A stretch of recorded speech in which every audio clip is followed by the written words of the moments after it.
Thank you.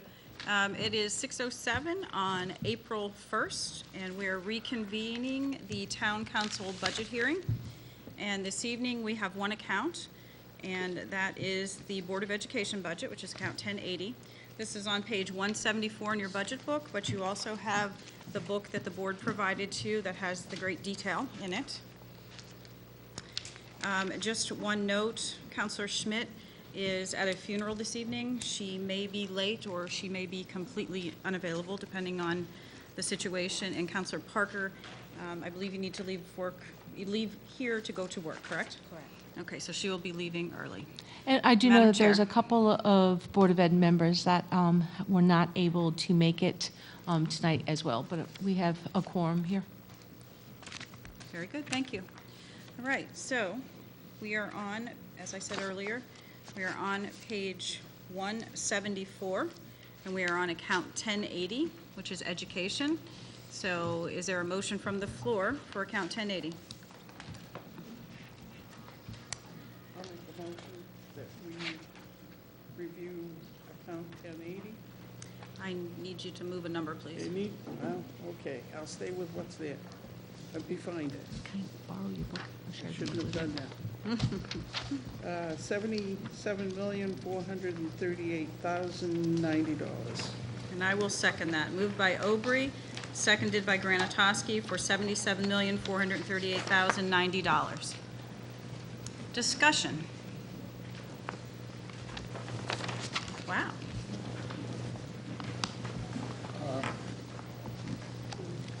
Counselor Zepari. I move for an amendment to keep the school budget at the MBR from last year. I need a number, please. I don't remember what it was. Well, we need a number. That's how budget works. Here. There you go. The number is 76,485,922. Could you say it again, Counselor Zepari, please? $76,485,922. Is there a second for Counselor Zepari's amendment? Moved by Zepari, seconded by Franco. And just to refresh your memory, because it's been a year since we've done this, you may have the main motion on the floor, which is this year's request, and two amendments. The first amendment is on the floor. There can be a second amendment on the floor. When we take these up for a vote, you take the last amendment number first. So you would take the second amendment. If that fails, then you go to the first amendment. If that fails, you're back to the main motion. Once you are done with a motion, you can always have the main and two amendments on the floor. So we may be bouncing around this evening, I have a feeling. So be patient because we have to make sure we record the numbers. Ms. Molding, are you set with both numbers? Thank you. Counselor Zepari, would you like to speak to your motion? Well, I have some questions first regarding the motion. And I noticed last Thursday evening when Ms. Watson gave her presentation, she had a pie chart of the budget. And the pie chart included a 4.4% discretionary fund. I didn't see a discretionary fund anywhere in the book we have for the budget as it is. If there is a 4.4% discretionary fund, there certainly is enough money available to keep this down. I'm concerned that as we go forward, the other thing that I'm concerned about is that she made a cogent argument that night that the increases over the past 8 years have averaged 0.6% per year. This increase that you're asking for this year is 1.27%, which is more than twice what the average has been. And there's no indication of either a significant increase in the student body or the number of pupils or other bases. I know there have been some pay raises, but we've also, I see that we've increased the number of employees for some reason on the, within the school system. So I think we have to start putting the brakes on. We're coming up to the end of the alliance when we will lose over $4 million in state aid that we're getting now for the budget, and the town will have to make up that deficit. So those things being considered, I think we should try to stick with the MBR and keep it going along. I've always been a proponent of saying we have to live within our means. It's not a time to be expansive when we're anticipating more problems. We're anticipating increased debt service with increasing bond issues to build the 3 schools that we're building now. And as this goes forward and we continue to just pile on and expand the school budget, I think it portends hard times for the people of the town. That's all. Thank you. Is there any other discussion? Counselor Heed? Is it quicker here? You could take our microphone if you like.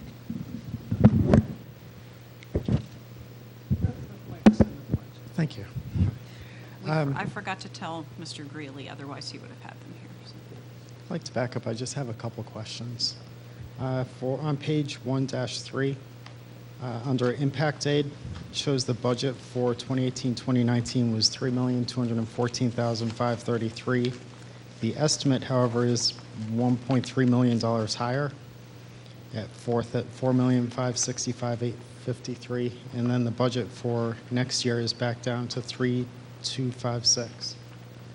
Could you comment on that, please? The impact aid is a fund that we get from the Department of Education for children who either live on federally impacted property or their parents work on federally impacted property. And it is a fund that comes from the Department of Education, but I think it's a discretionary congressional fund. So we typically get about 80% of our 100%. So when we say we anticipate 3.2 million, usually it's about 3.6 or 3.7 would be the full amount, but we almost never get the full amount. And then what happens sometimes, like this year, fortunately, money from 3 years ago, from 2 years ago, and last year all got dumped into our account this year. So the 3.2 is pretty much what we put in for, we anticipate every year. But this year we got 1.3 extra. And there's no rhyme or reason to that. I've studied it over the years. Sometimes it comes in, Ms. Landry and I talk about this from time to time. Sometimes it comes in a little under. This year it came in 1.3 over.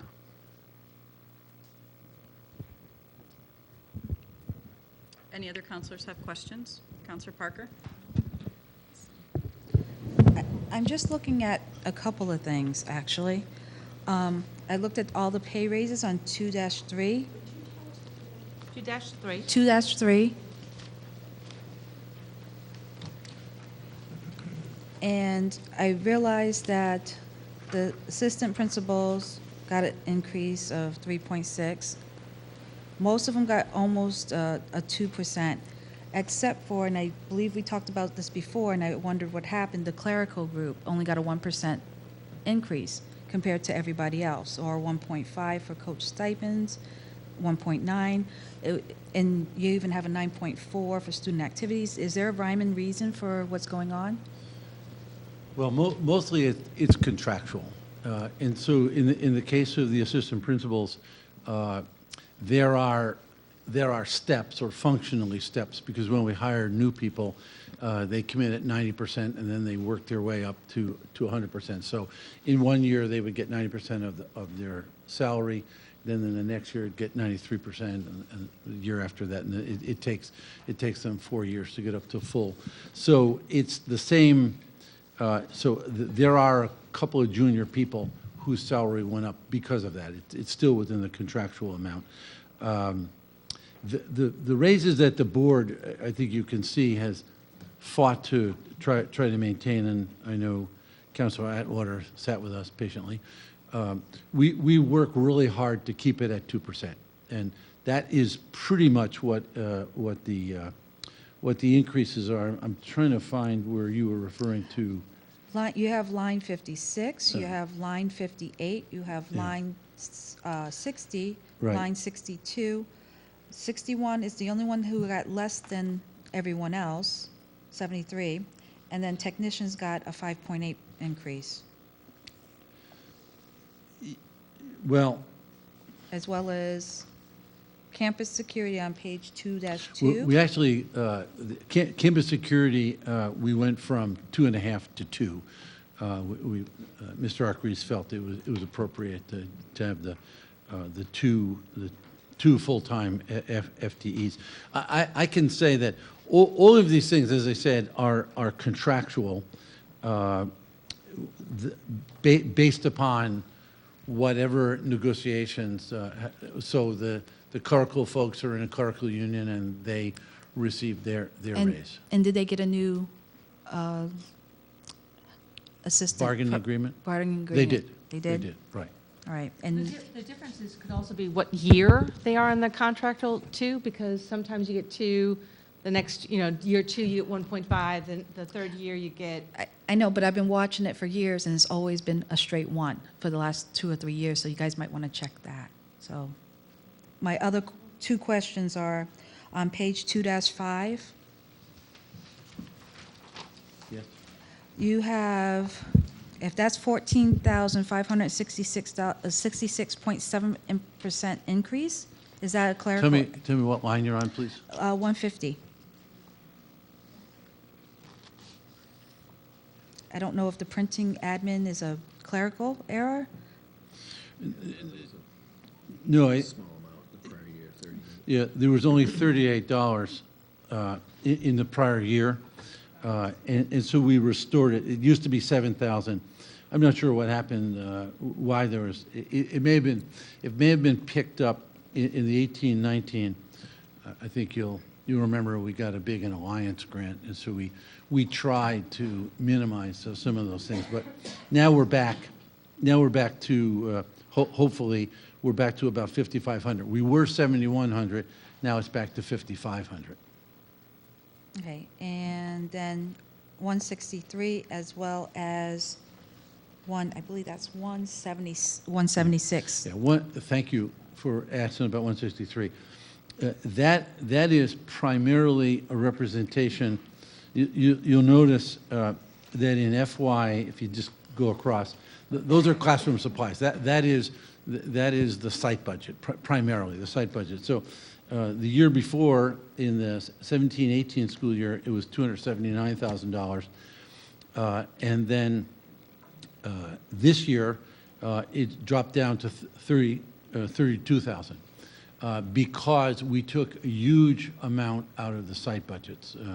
Because last year, you remember, we cut $1.8 million, and in order to achieve that $1.8 million cut, we had to cut accounts. So what we're hoping for this year is to go from 279,000 last year to 198,000 in the new year, which is a huge percent, of course, but it basically restores us. And propane gas? We don't. What line is that, please? 185. Do we not have a cost savings with that, since we switched Well, over, or not? Is Mr. Kilpatrick here? You want to come up, Sam, and talk into the microphone, maybe? Oh, you can. Yeah. The FY19 budget of 100,000 didn't contemplate the switchover of, I believe it was West Side, and the full year of Clodchester onto the propane gas. They had just come on over the past year. So they were budgeted under heating oil. And so that's why you almost see a flip-flop there of funds, because we budgeted it below, but it should have been propane. It hasn't really changed. Okay. All right, thank you. Do you have further questions? Counselor Franco was next. Oh. Okay.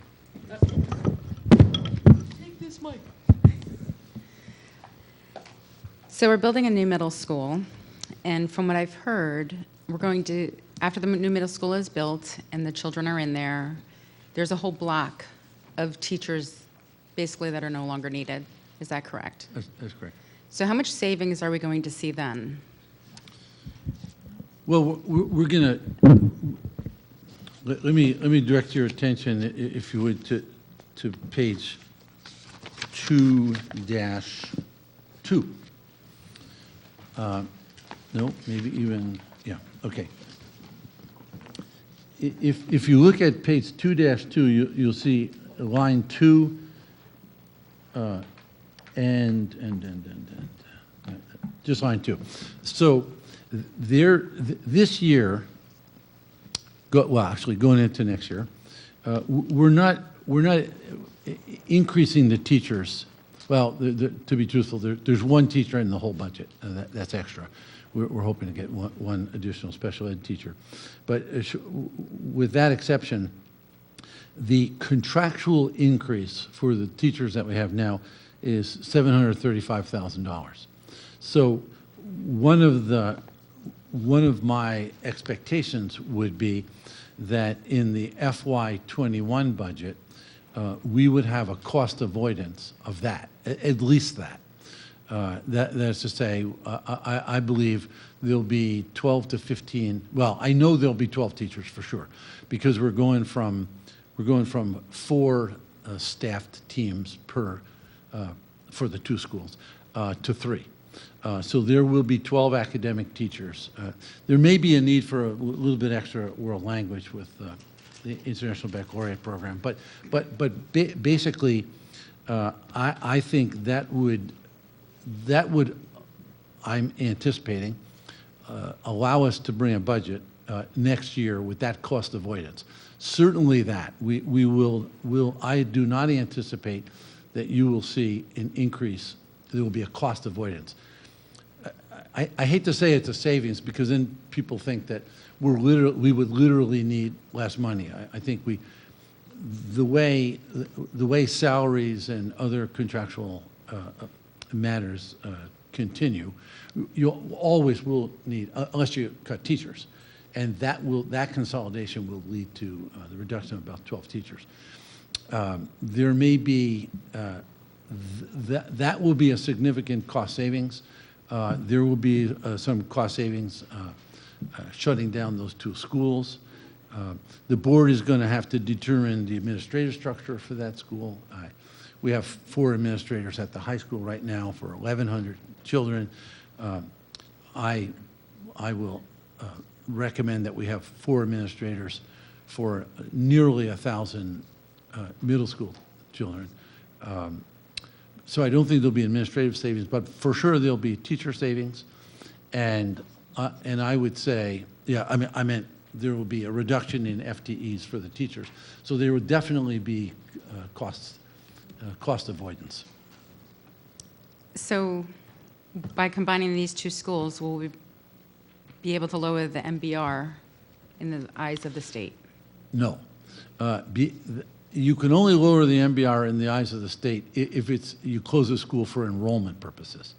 So there are schools, of course, throughout Connecticut that have less students, and so they close the school. And based upon that, districts are allowed, towns are allowed to reduce the MBR. Our population is going up slightly, about 15 or 20 more students. Yeah, I saw 24, it stated. Can we lower our MBR if the Alliance designation is removed and the subsequent funding is also removed? And I would have to say, possibly when the state was taking away funding for schools, and they did that to Montville. And Montville, I think, received a waiver because it was a drastic cut to them, that they didn't have to make up the money that was taken away by the state. Yeah, that was a really complicated, I know the superintendent quite well. That was a Because complicated. I think the answer to your question is, Councilor Zupiri said, when we come off Alliance District, I have no assurance of that, that the Alliance, I don't even have an assurance that the Alliance District is going to continue. That's a state-funded program that the state has identified a fund of money. The Alliance District schools contain 66% of the high-needs children in the state of Connecticut. And by that I mean free and reduced lunch, students who don't speak English as their native language in special ed. So the state has identified socioeconomically the most needy districts. And I dare say that group, that political bloc has a fair amount of power. I don't think it's going to go away.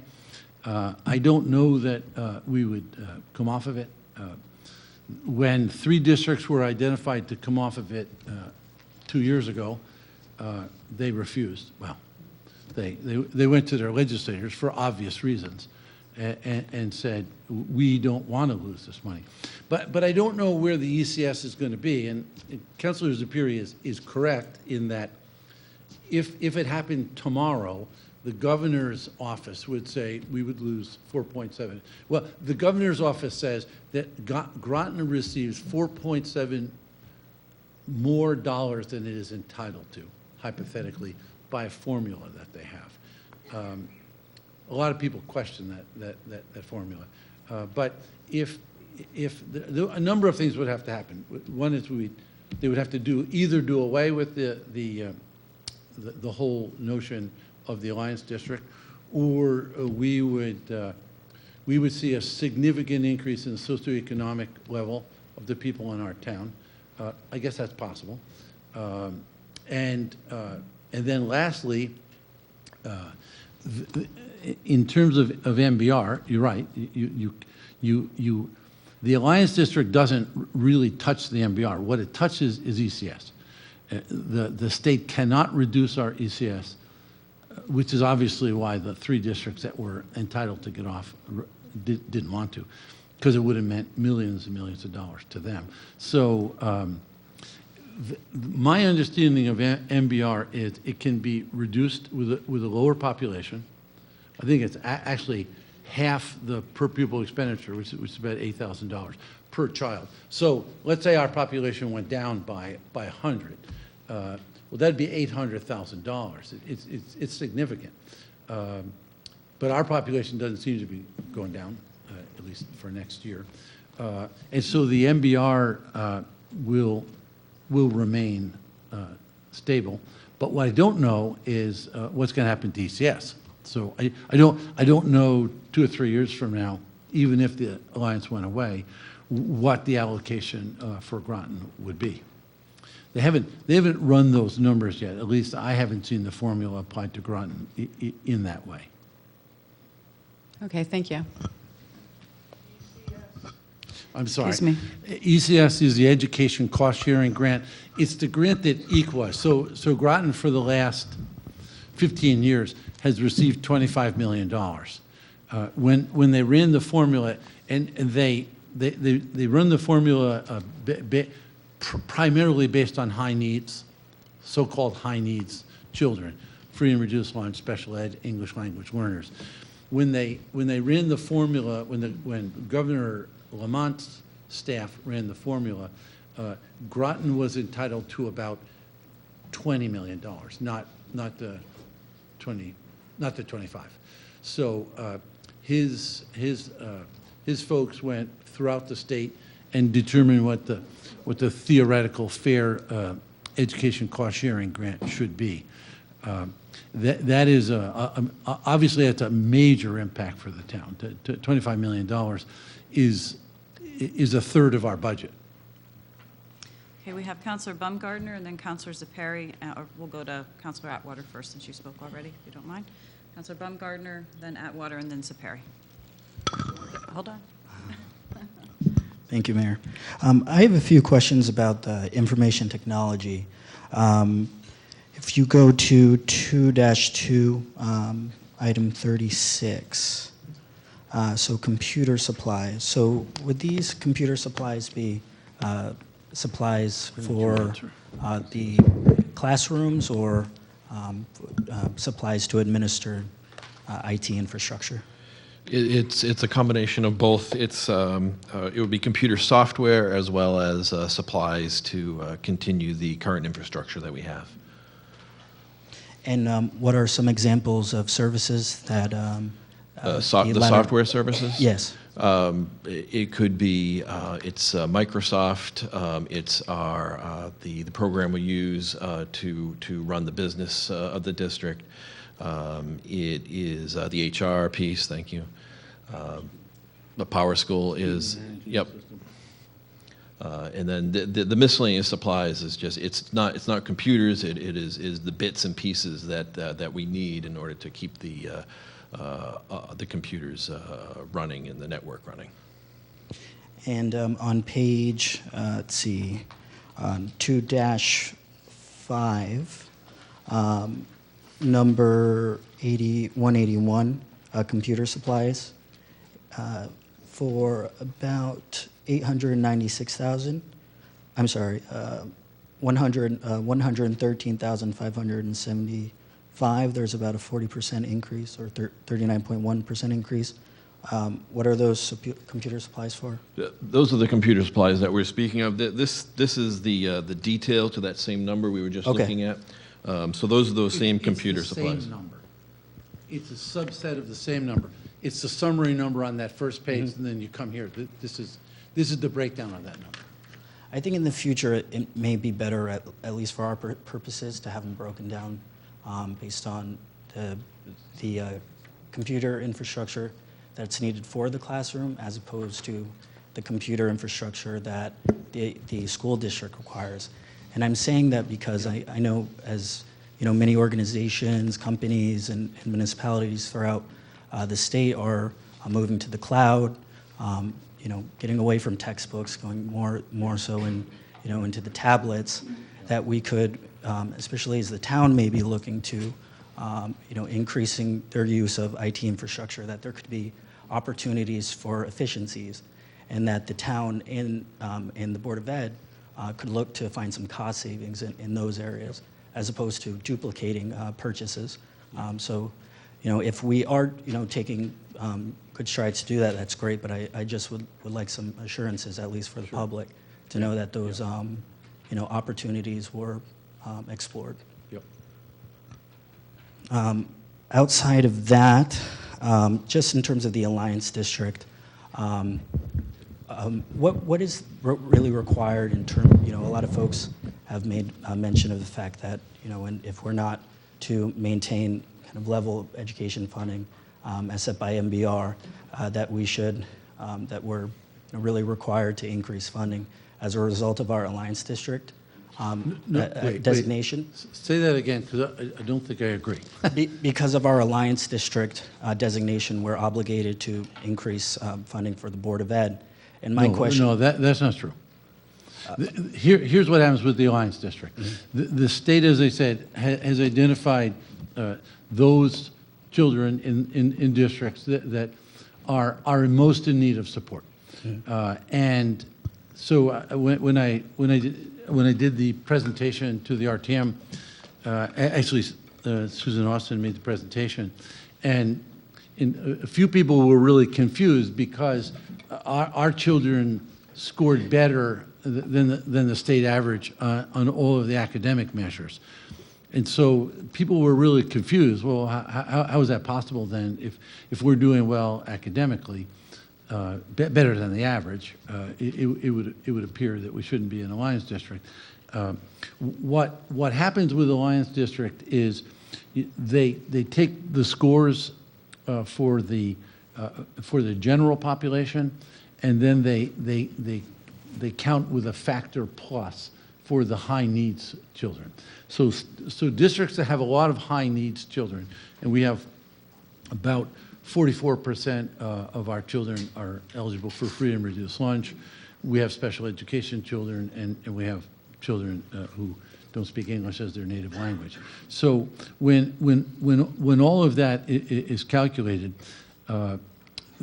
there are measures that we can address. Of course, we're working hard on the academic measures, but there are measures with attendance. There are some coding. I was actually talking to Ms. Austin today about this. In one sense, we're working very hard to make sure that our score is high enough that we wouldn't be an Alliance District. On the other hand, one of these days, I'm afraid I'm going to come and report to you that we're not an alliance district, and then Councilor Zupiri will be really mad. It's a double-edged sword, you know, and so I shouldn't joke about this. In my mind, the state of Connecticut is trying to put resources on the table for the children that most need the resources. So the fact that Groton is getting an extra $4,000, I think is appropriate. We have a number of children in our town who deserve that kind of support. And I think as a community, total community, we deserve that kind of support. But it doesn't mean what you said is not true, that because we're an alliance district, we don't have to increase the budget. That is, in fact, not true. Not so much shall, but more so an obligation that, you know, it just... Right.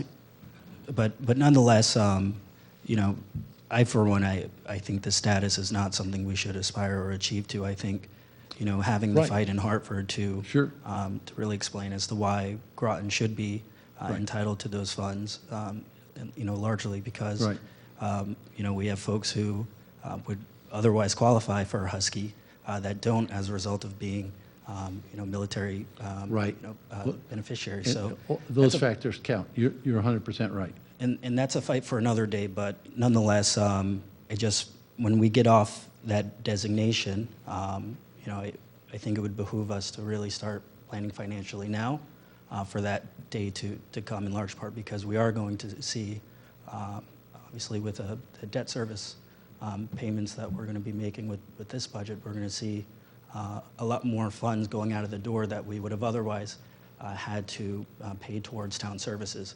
And so at some point we are going to have to look to making reductions in spending in all areas, whether it's the Board of Ed or the town.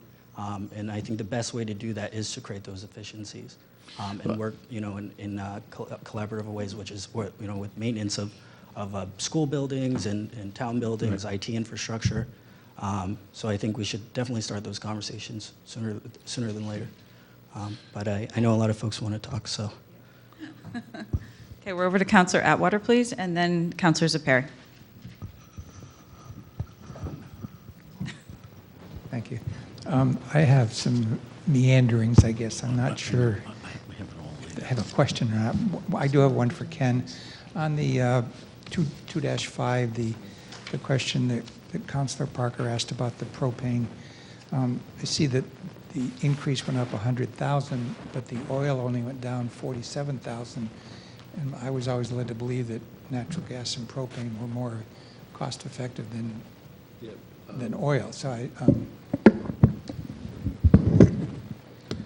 we budgeted the heating oil at a lower rate than we actually had to pay. We have a year contract, and so we didn't know at the time we were budgeting that the rate we were going to pay in the fall, or in the summer, I should say. So that's why you get that discrepancy. Going over the budget, I noticed on 1-5 that the enrollment has actually gone down steadily, except for this year it's bumped up slightly. But there has been a decrease of almost 300 students since 2014, and yet the budget has gone up every year except one, and that just kind of made me think. So I did some research or whatever and was quite surprised that everyone talks today about the cost of college education and how expensive it was. And if you went to University of Connecticut and didn't board or eat your meals there, but just paid the tuition and your administrative fees, the cost is $17,226. And our per student cost is $16,231. And if you think, I mean, that means that we're spending as much to educate a first grader as you are to educate someone at UConn. And I just thought that was quite an interesting observation. Getting more to the point of the 1.24% increase doesn't sound like a lot of money, but it actually comes out close to $1 million. And you made the comment, Dr. Greener, there's some fund that came in last year at 1.3 more than you had expected. Well, it came into the town. Well, Impact aid goes to the town, so yeah, it's Okay. 1.3 million more to the town of But Groton. I guess with that, I would say apply it towards the budget so that you keep the That's MBR exactly what we're hoping. Well, MBR where it is. And then what? Well, no, what council? if you applied the 1.3 million, you would only need 950,000 of that 1.3 million. The town is in possession of 1.3 million more than it had anticipated. Okay, You have the money in the bank. I'm not anticipating it. It's in the bank. So we were hoping that the you're exactly right. The town could fund this entire increase with just the additional amount that we got in impact aid. The problem that the town's going to have to face, and I really appreciate Andre's comments, the town is ultimately going to have to face the fact that if you look at page 2-2, and you look at the salary increases on line 8 of $1,075,000, we've had a zero for the last 3 years. Sooner or later, we're going to have to face the fact that we've cut. If we went to MBR, it would be 4 years in a row. And at a certain point, I'm really concerned that this municipality is going to say, we can't do the kind of quality education. If you can't sustain a modest increase of 1.24, over a period of time, you're going to erode the program. You have to, because you can't keep going 0, 0, 0. And what I'm concerned with is that I was just talking to Representative Conley today, and we're working with EB, and we're trying to get some stuff going with early childhood. We know why people come to towns. They come to towns for the education. It's nice that we have, I love those people, and I go to Mystic Noank Library, and I hope we can fund them. But the fact of the matter is, I am a military retiree. I came here, and I chose where I lived based upon the schools. Probably most people, certainly in the military community that I know, everybody chose their town because of the education. And at a certain point, and I think we're there, but as Councilor Franco said, we will have a cost avoidance next year. So if we're talking about FY21 MBR, count me in, because we will have cost avoidance for this time next year. I will come to you with I'm pretty sure, unless really bad things happen, with a 0% budget. But if we have 4 years in a row of a 0% budget, and then on top of that, a fifth year, and meanwhile, we were talking about some of this technology business. The kids are taking the statewide test right now, today. They took the science test last week. It's all given on computers. And you can imagine a whole school that turns on Chromebook, well, 3rd through 5th grade, and 6th, 7th, and 8th grade at the middle schools. Everybody turns it on at the same time, and it doesn't work, or at least some classrooms don't work. That's a massive problem for us. So we have to invest constantly. We're going from a 1 gig to a 10 gig system, whatever that means. But I know it puts enormous pressure on our technology infrastructure. I'm not even worried about the computers. I'm worried about the hubs and the switches and the servers and all that sort of stuff. And so what I'm concerned with is we have an education system here that has had $76.5 million budget for 3 years. And now we're talking about 1 more year. And we have $1 million increase in the salaries. We have increases in our tuition, our special ed account, which is somewhat volatile. We've made some significant cuts. The budget that I originally presented was about 2.6%. The board cut that down to 1.24. But I am very concerned as a community member, not only a superintendent, that we continually erode the education.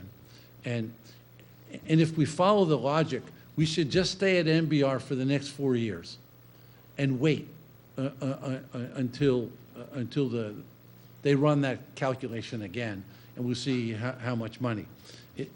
This would be a very different school system, I guarantee you, if we wait 4 more years at $76.5 million.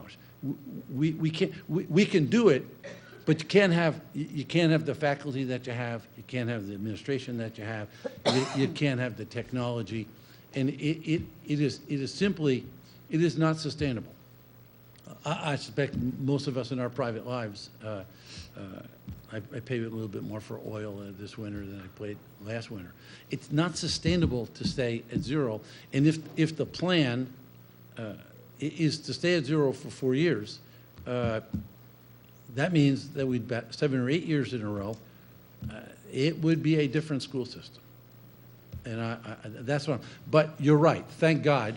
This year, we have $1.3 million from the Federal Education Department that would fund this increase without a nickel having to come from the taxpayers.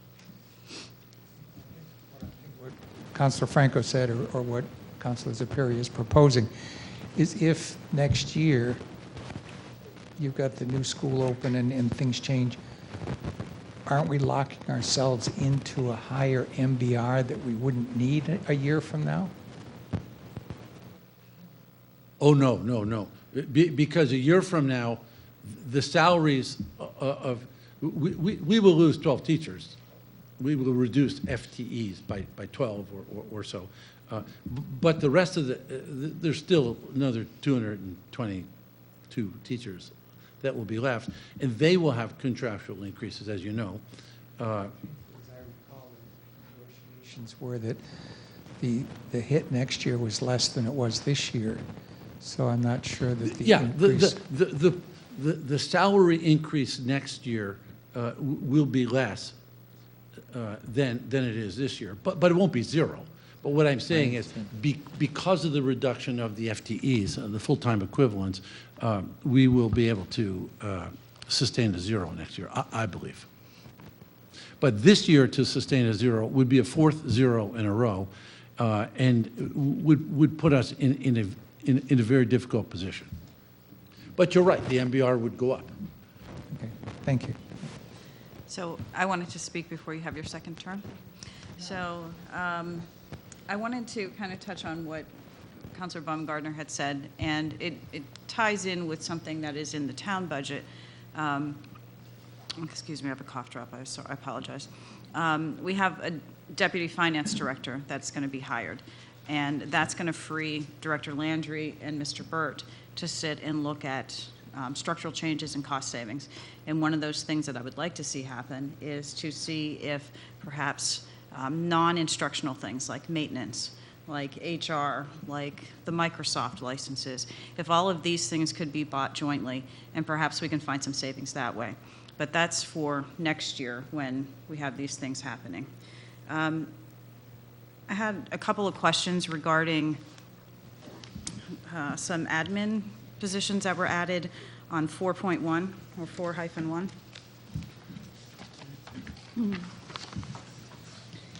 It looks like there were 2.5 Right. positions added, and I think they are grant-funded positions. That's right. Those Okay. are not in the, they are employed in the district, but not funded in this budget. So they are not included in the $77 million budget. That's correct. Okay, that was going to be my question, what happens when the grant goes away? Yeah, they go away. They go away when the grant goes away? Correct. Okay, thank you. Second question, kind of related to where everybody was going here. If we are going to have a reduction or loss of 12 academic teachers, can you then come back to us with a decrease of $700,000 next year? And if you request $700,000 less, can we go there? Or is that still considered problematic as far as MBR? Yes, it's problematic during the Even MBR. if you ask for less? Yes, I believe so. Okay. But we could look into that. Okay. I think what would happen would be, we've already started working on this. The 12 academic positions would be reduced, for sure. But the other 222 teachers would receive a salary increase. It's not like we're going to wipe out their increase. So I think what would happen is I will show you what we will save, and it will be significant, and it'll show you what the contractual increases are, and I'm convinced that they will cancel each other out. Hence, it would be a 0% budget. So we're not going to see a $700,000 decrease. We're not going to see an increase in that area. That's right. You'll see, I believe you'll see a cost avoidance that will amount to a 0 impact on the budget. Okay. I have one other question, and I realize this isn't a legal issue, and you probably aren't going to be able to say too terribly much. But I understand there is a principal that is on leave, but they are still being employed. Are they being employed at their full salary for the upcoming budget? No. Not at this point, no. Okay. Okay. Counselor Aubry, and then Counselor Zepari. Oh, wait. Counselor Aubry spoken once already, too, so. Counselor Zepari, then Aubry. I cheated and just went in without permission. Couple questions that I have and a couple comments that I have. My feeling is that we should be a little lower with this budget, mainly because of the fact that you came here and sat with us and said that if Pleasant Valley closed, we were going to see savings, and we're not seeing savings. We saved $1.8 million. But this budget is 1.8 lower. Your costs No, went no. up. The savings of Pleasant Valley happened a year ago. Yeah. They're happening every year. And this 2 years ago. And remember, with Pleasant Valley, we reduced FTEs, but we didn't reduce the. Oh, sorry. We reduced teaching positions at that school, but we didn't reduce the children. No. And so we sent the children out. The board offered an early retirement incentive, and for a couple of years, the salary was held in abeyance. They got medical benefits, but they didn't get the salary. So the budget that you see in front of you is for the teachers minus all of the 18 full-time teaching positions that were at Pleasant Valley. They're already gone. This only includes the teachers that we currently have. I understand what you're saying, but logically, it should be a little different. You know, not everybody does numbers. Logically, if you have 3 houses, you sell 1, you're paying for 2, your expenses are less. Your oil goes up, some of your expenses go up. Yeah, but if you have 10 kids living in the home and you still have 10 kids, your expenses are not going to go down that much. But I'm You not might pay- stuff them but into I'm 2 not paying houses. for the third house is the That's point true. that I'm making. And we saved $1.8 million that year. That was a significant savings. All right, the other thing that I'm going to say, I'm going to ask the question, but there was some conversation in Hartford in reference to the MBR, if I'm correct, that if the Alliance Fund was to stop, they would have to allow you to make a difference. Now, I know, I'm quite sure there's been conversation about that, but I don't know if it went any further than conversation. I think we're confusing 2 things. Okay. I think the conversation about the Alliance District is you cannot change the education cost sharing grant. The state can't change it. They have to give us the $25 million every year. Alliance District's status does not affect MBR. So we could reduce the budget. You could reduce the MBR, the minimum budget requirement, if there are fewer students. Yes, you can. You can always do that. Okay. The other comment that I want to make is that I don't think, I don't know if it's good or if it's bad, but I don't believe the Alliance is ever going to go away as long as it's being offered. And the reason I say that is, as a real estate agent, I have people that come to me that want to buy houses here, and they're buying them because of the special education. The military will put families here that need special education for their children. That's right. People coming into EB, they've been told this is where you want to be.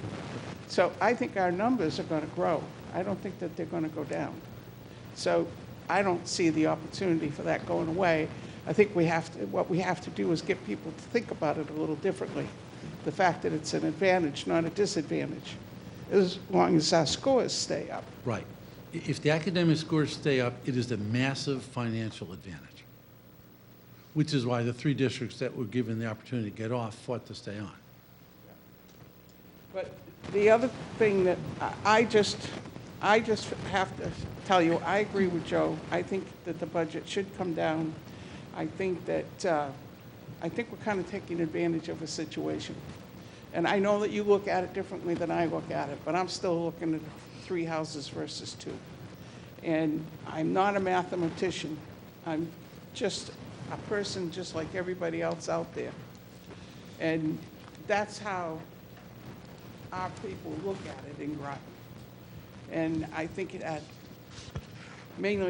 that's one of the main reasons that I feel that this budget has to be adjusted. I feel we have people that we have to answer to.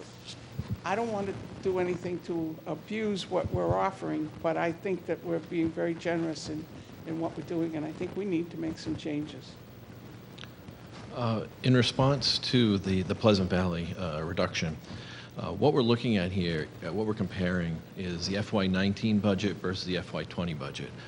The staff that was at Pleasant Valley is not in either of these budgets. And so that's why when you compare the two, the Pleasant Valley staff has already been removed. And so you're not looking at 3 to 2 houses at this point. You're looking just at 2 to 2 houses. And does that help at all? No. Sorry.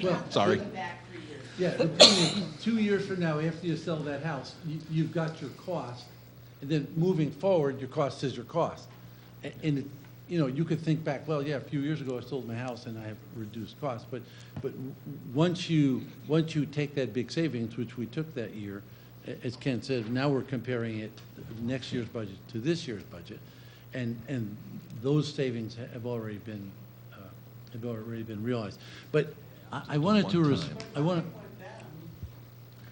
the budget went down by $2.8 million. That was before this. 2 years, well, 3 years ago, I guess.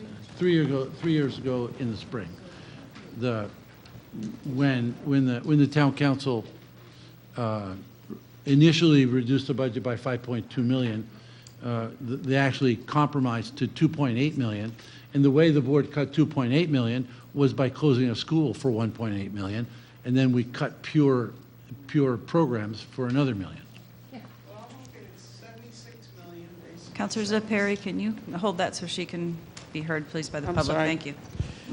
I'm looking at the educational budget, and I'm Yep. seeing 76,468, 76,468, 76,485.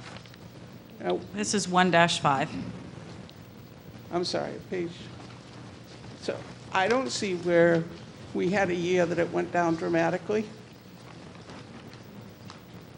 Am I looking at the wrong numbers?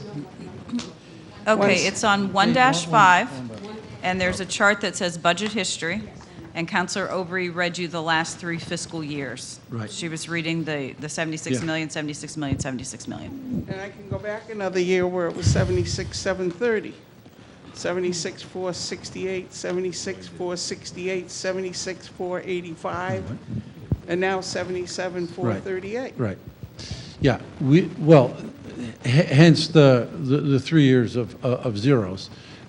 What happened in 16, 17 was the board needed an increase that year, and I'm trying to, was it 16, 17 when the big cut was? I'm trying to remember exactly. Was that when we called it Jamestown? It's a joke. It was after that, after Jamestown founding. Okay, very Very good. I'm trying to remember, but anyway, the board needed a budget which required, in that year, an increase, and we were able, I think it was 16, 17, if I'm not mistaken, and initially the town council voted to cut the budget by 5.2 million. And then they modified that, and then ultimately they came back and voted for the minimum budget requirement because that was the law. But given the increase that was needed in that year, we had to make a significant reduction, which of course we did.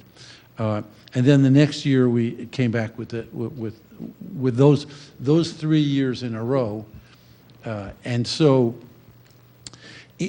It's always the projection of what the board needs. So in this case, in this year, you're right. We need to keep everything steady. We need a $950,000 increase, or 1.24% increase. If that doesn't happen, and we go into a fourth year of flat funding, that is going to have an impact on programs. It isn't flat fund, because you've had savings, so it isn't flat funding because you've had savings. So how can you say it's flat funding? But the savings from last year's. It doesn't matter from when, you've had savings. Well, we You had have savings less- 3 years ago, yes. Yeah, you've had less teachers, you Right. have less buildings, and yet you stay right the same. So it really isn't that it didn't go up, Right. because you, The problem is we have contractual increases. I understand that. That's the big factor. Okay, we need to Okay, have I'm other sorry. people speak, that's all right. Board Member Whiteloff had asked to speak earlier, and I forgot to recognize him. I wrote down the name, so did you want to say something, sir? I'm sorry. I just want to get back to Councilor Zapiri's question with regard to page 1-2, the graph there. The 4.2% discretionary needs, that's not a discretionary fund. That isn't like a savings account. I believe that's what he may have heard Chairman Watson refer to. What we were trying to illustrate here is that of this $77,438,000 budget, only $3.2 million do we actually have control over. With regard to salaries and benefits, are all locked in contractually. Tuition to outside districts we have no control over. Contracted services, transportation, utilities, all of these things. So it's not that we have $3.2 million extra in the budget. That is what basically goes to the site budgets. This is for what the schools need to operate, so their supplies. And so yes, we could get rid of all the textbooks and all the paper and everything, pencils, everything that the schools need, all the sports programs, all those other things that the principals have control over is represented in that number.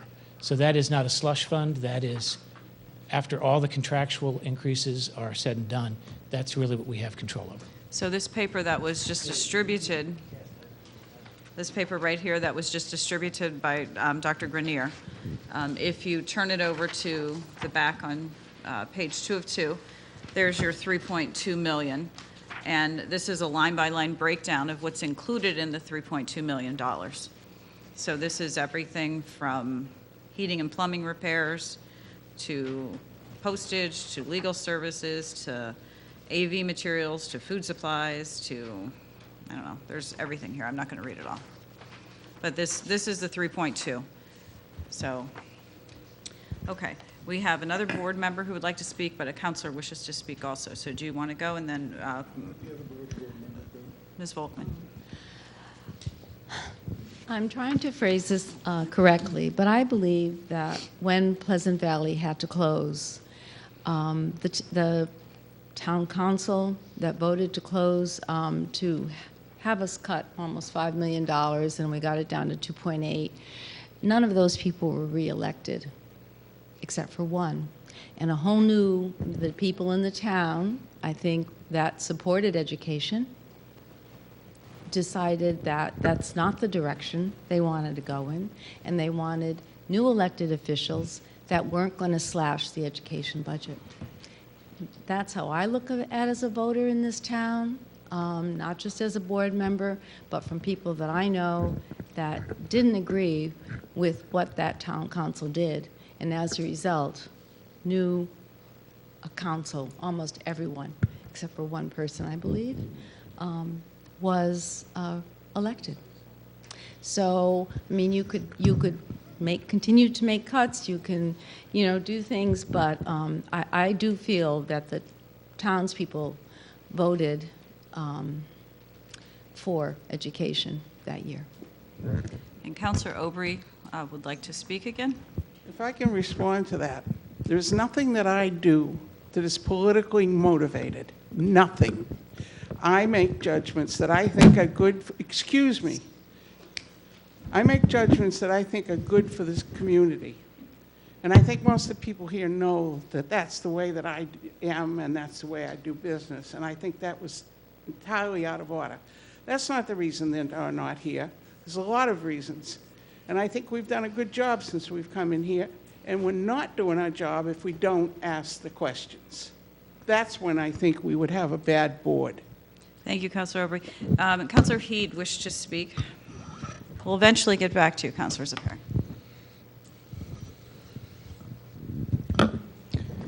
Well, I think that the votes are there for MBR, but I cannot in good conscience support MBR. So I'll make, and I don't have the votes to oppose it, but it doesn't sound like it anyways. I'll make another number. I'll propose $76,957,506.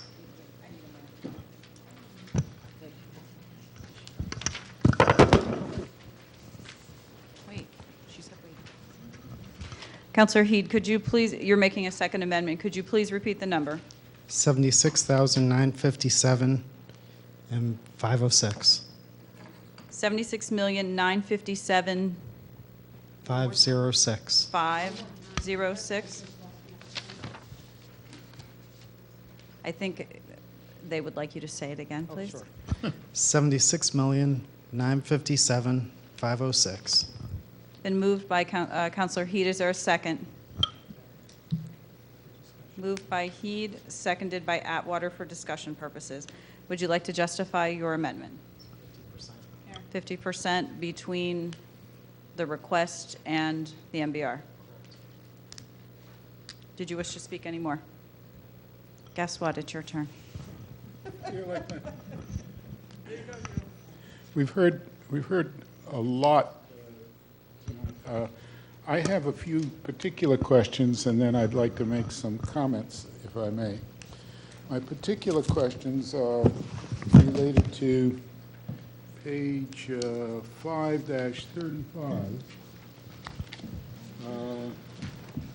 And here we are in unclassified expenses.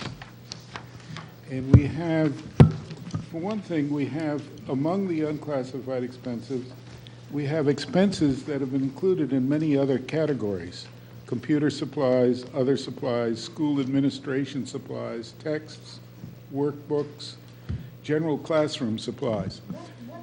Excuse me, he's on page 5-35. 5-35. Yeah, I found that.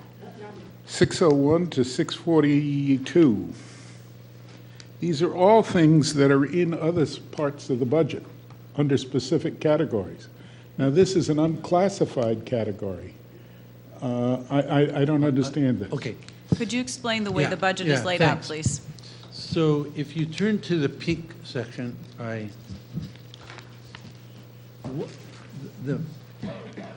starting on 5-1 all the way to 5-104, I guess. Those are the expenditures by the function, elementary, science, music, whatever it is. The pages that that we've spoken about before, 2 dash whatever, those are the object codes. So they're the same numbers, and they add up to, obviously, 77.5.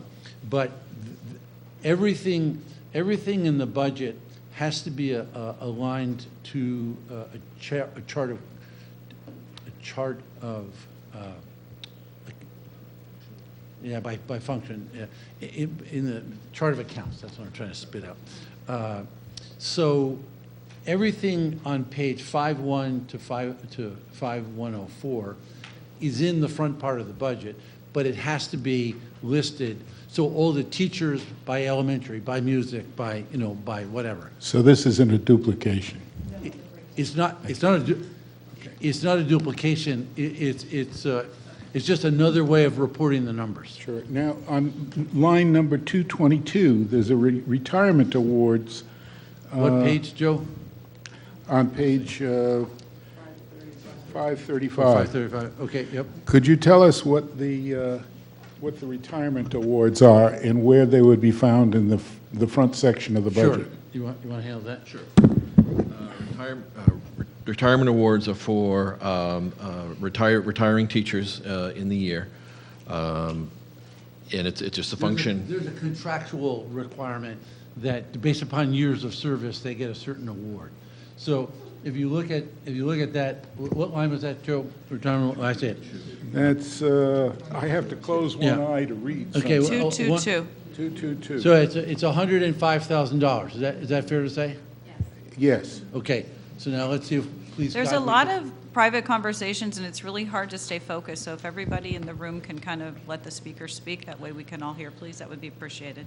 If you turn to page 2-3 in the object code section, that would correspond to line 91. That would be on, 81 is total salaries, is that right? No, page 2-3. Yeah, Line 91 says, 91. It says retirement awards, okay. There's your and 105. hopefully it's 105. Okay. Correct. So these are not redundant charges? These are not redundant expenses? They're not duplicate charges, it's only once, but we report them as an object code, and then we report them as a function. Okay.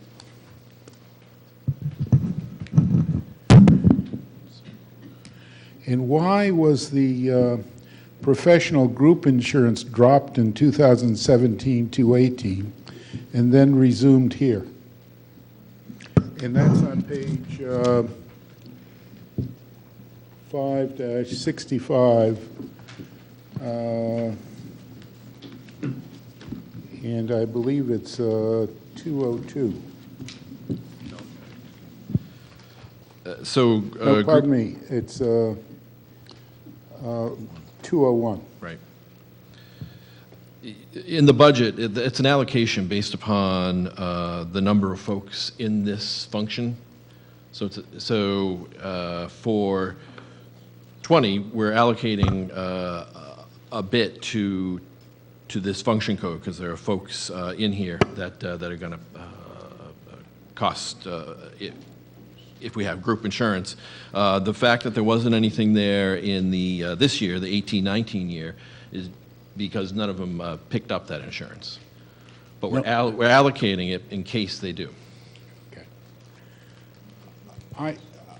I have heard discussion now of the Alliance Group, and it seems to have changed since last year when we were first introduced to it. Last year, we were told that the Alliance Group was comprised of the 33 poorest performing school districts in the state.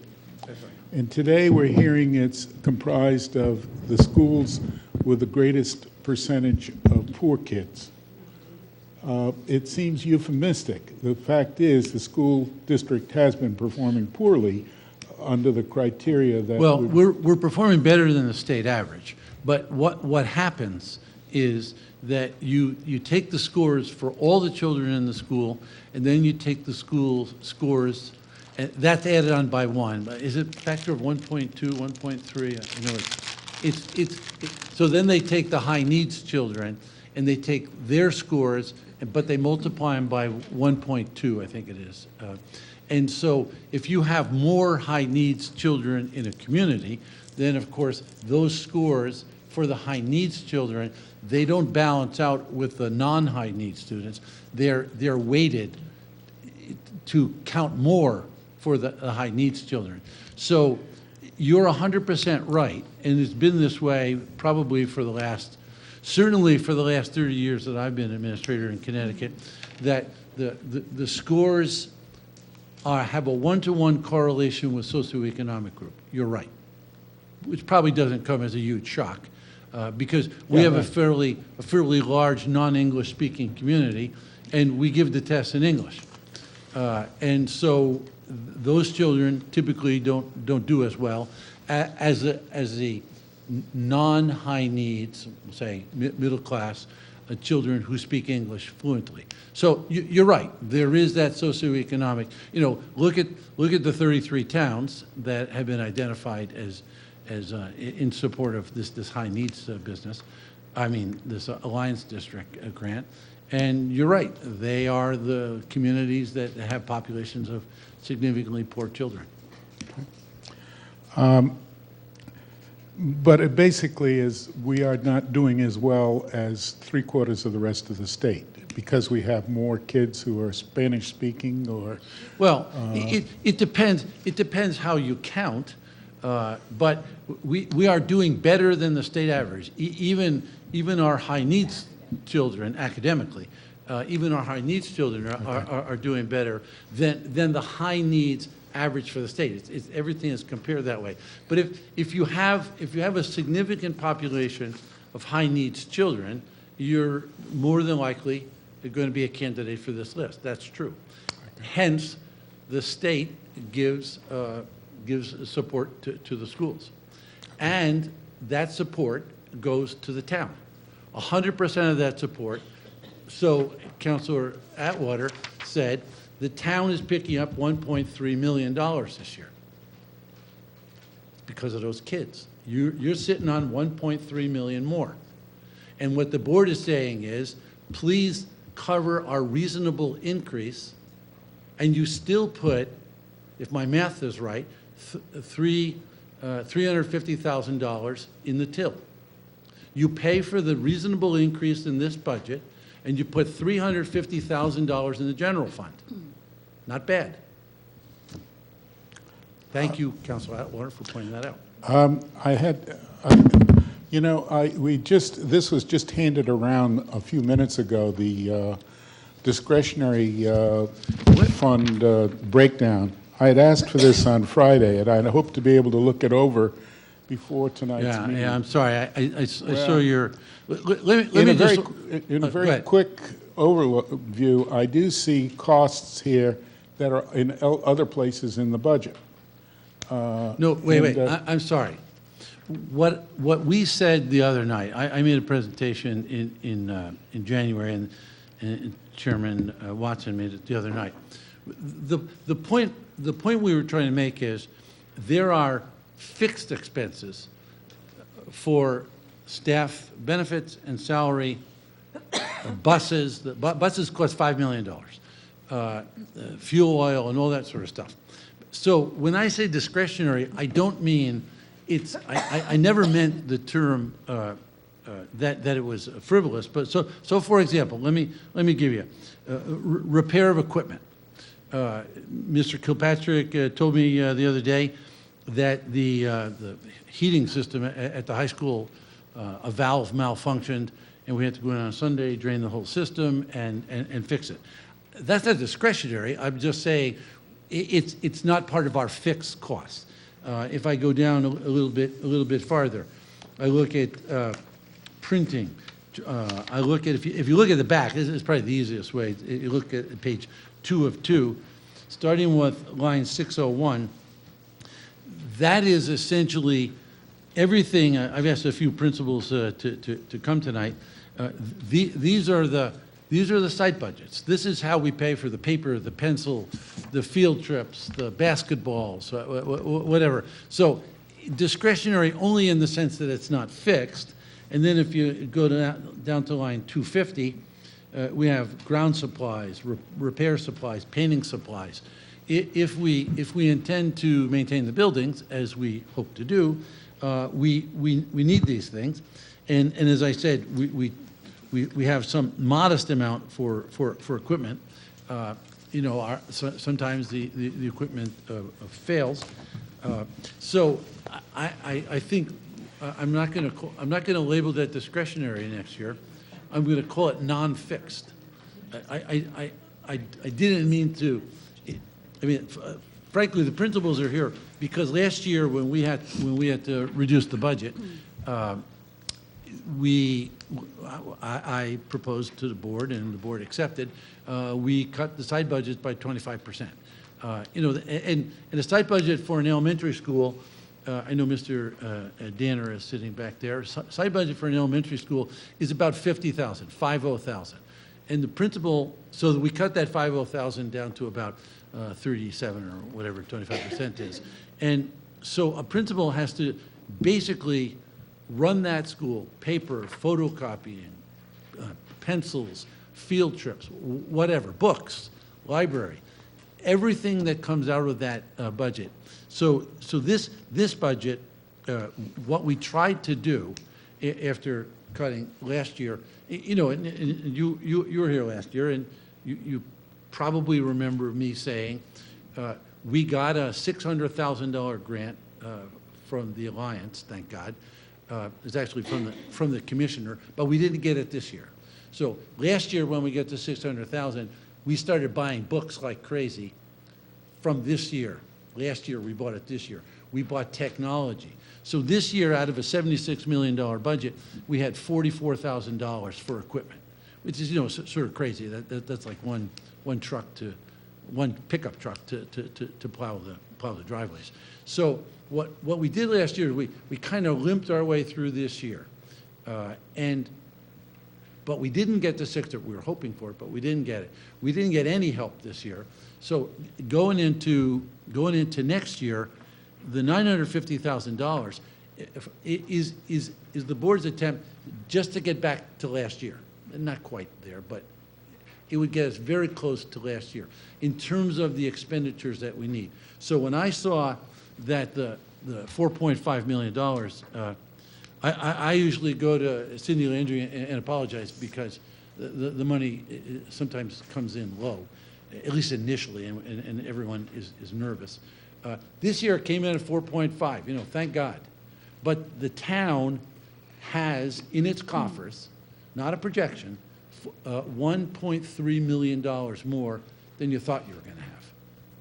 So that's good. And so, you know, I saw a 0% budget, and frankly, I thought that was terrific because you're getting good revenue. I mean, I understand there's an expenditure part and there's a revenue part. The town has got good revenue this year. We're going to have some cost savings next year. Cost avoidance, maybe I should say. If we can proceed with this budget, we maintain what we have. We bring in the equipment that we need. We get the site budgets back to where they were last year, and we proceed with the school system that I think people are very satisfied with. I could take off my superintendent's hat and put on my grandfather hat. I can tell you 3 children I know quite well are really thriving in our school system, one of whom is about to enter higher education. And I know from his friends, students are doing extremely well. Actually, I could turn to Mr. Burt, and I know his daughter is doing extremely well. Thank you very much. We want the school system to thrive. We don't want the taxpayer, me, or my wife, to be burdened. This is not going to be a burden. It is covered by the increase in the amount that we've gotten from impact aid. And we can, this year, we can move forward. Next year, we're going to have some cost avoidance. We may even have cost avoidance the next year when we consolidate the elementary schools. Chairman Watson and I, we're worried about 2023 and 2024. I'm not worried about next year. This town just picked up 1.3 million bucks. I'd just like to complete my comments, if I may, Doctor. Sure. Someone earlier implied that members are grandstanding for votes, members of the council. I think everyone that serves on the council on this board serves here to serve the town. And as we are members of the council, we have to see not only the needs of our school, because we want to promote excellent schools, but we have to see the needs of our citizens. And we've seen taxes increase at an alarming rate. And the rate of tax increase is in large part due to a upward creep in expenses by not only the Department of Education, but every department we have in the town. Not for the last 3 years. Well, Councilor Opry pointed it out. For the last 3 years, 76.4, 76.4, 76.4. Ms. Watson said it averages at 0.6% per year for the last 8 years. Over 8 years, 0.6.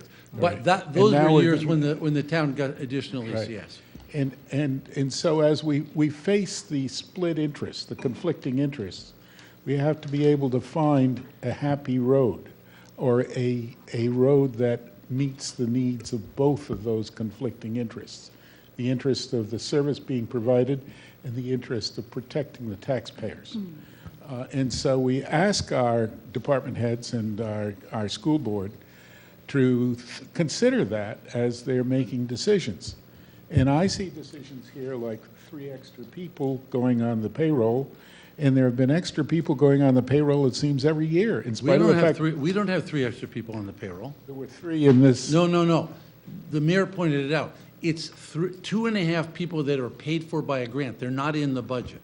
Okay, well, no. We don't have any extra personnel. There are 2.5 more people working for the Department of Education than worked for them before. In the school, the taxpayer isn't saving a nickel by having that. Taxpayers grant. not paying a nickel for those people. Well, what I'm saying is we're trying to reduce the burden on the taxpayer, and if your needs are being met by outside sources, then they shouldn't be met also by the town, by the townspeople. No. These are We have- not people doing the work. This is above and beyond. We picked up $3.5 million of discretionary grants, not categorical grants. And these people, the taxpayers of Groton do not pay a nickel for those people. Well, I think they could pay less than they're paying. Well, if we didn't do any grants, we just wouldn't have the services. Why would that serve the best interest of the children? No, it would not serve the best interest of the children, but as you get the grants, it should reduce the burden on the taxpayer. No, a grantor gives us $1 million, not to subtract from the town, but to add to the services, and we Okay. ask for those services extra. I understand your argument, and I hope you understand mine. And my argument is that we have to recognize the needs of both conflicting interests, and we have to pull together. I, for one, am not here because I'm trying to build any kind of a political career. I'm certainly not making any money. It's certainly taking time away from the practice of law that I'm engaged in. Yes. And so I'm giving my time because I want to serve the town and the people of this town. Right. And I think it's improper for anyone to imply anything other than that. But I also, getting back to the main point, I think that we should stick by the MBR. So, Thank you, Councilor Zepari. So I want to speak now, unless Councilor Schmidt, thank you for coming in. I wanted to just talk about a couple things. I cannot support either amendment. I will be supporting the main motion on the floor. If we look at what the board has done over the past 8 years, it has not been a 6%, it's been 0.64 for the 8-year average. For the past 3 years, it has been a 0 increase. Last year, we asked the board to come in at a 0% increase, to come in an MBR, and they did. We had a member of the council serve on the negotiating team, So we knew there was going to be a new contract. We have contractual increases that we are up against. We have the problem of the site budgets that last year were hit pretty hard. It's very difficult to run a school when you don't have any supplies. If you look at what is in the discretionary thing, and I don't think it would take very long to skim this over and to read what's in here, I would challenge you, what would you like to see them cut? What can go away on this list that you'd be comfortable with? It's going to impact the education we're providing to the kids. I don't see a lot of fluff, given that they're coming in at a 1% increase. The town itself, our departments came in higher than that, and we're making do with that. The board has been coming in 0, 0, 0. We've been generally increasing. Granted, the board is a bigger chunk of our budget, but we have an obligation to provide education for our children in our community. And I don't want to provide a shoddy education. I want to provide an excellent education for our kids. And no, it's not necessarily tied to the amount of money, but there are only certain things you can do. If you keep reducing the amount of funding that you're giving to the district, they're going to be able to do less and less. And it is going to start showing, and it is going to start impacting the product that we're delivering to the kids. And yes, it is about the kids. I know there are people that are out there saying it's for the children. Well, it is for the children. That's the whole point. That's why we have a Board of Education. It's what we want the community to be. We don't want to have a community with bad schools. We want to have a community with good schools. We want people to want to come here. We're trying to get those kids back that are off at the other magnet schools in the other towns, and we're finally starting to see some of those kids coming back in. That alone is going to save us money if we don't have to pay tuition for our Groton kids to be going to school in another town. If we can get those kids back here, that's going to make your budget go down. So there are a lot of things that we have to consider, and it's not always just the bottom line. I mean, I pay taxes too, but I want these schools to be good schools. So I cannot support either amendment. I will be supporting the main motion. Councilor Baumgartner. So I know there's an amendment on the floor that Councilor Heed brought up regarding the going halfway. And my question would be, what are we doing? Are we doing a cost-benefit analysis of each program, kind of going line item by line item, assessing needs versus wants? So obviously, we have a very robust IB program. We're putting a lot of resources into programs that where really students who are high achievers will have the programming they need. And part of getting onto becoming an Alliance District school is that you have to be a really low performing school in a number of indexes. And my question is, where in the budget can we point to that proves and shows that we're putting in the resources into those schools that will ultimately, because of those additional resources, improve outcomes? So case in point, we talked about how Spanish-speaking students are a drain to test scores. So what are we doing to enable those students to have the resources to enhance their English-speaking skills by having additional ESL supports? I guess what I'm just trying to say is we need to better identify our needs versus wants. We have a robust grant writing program as well, where we're getting grants left and right. Maybe that's the area we should kind of hone in on looking at, if we, for the wants, we put those grants towards paying for those wants. Right. But I don't think we should rely on certainly, those grants to balance our books or balance our budget. We need to be allocating our resources and our precious resources, especially resources that we have to justify increasing towards the needs. And that's obviously supporting the kids that need the support most. Right. Well, the first thing I would say, and the thing I'm probably proudest of, is that we have implemented the International Baccalaureate program for every single child in grades 6 through 10. Well, 6 through 10 next year, ninth grade this year, and then 10th graders will go on.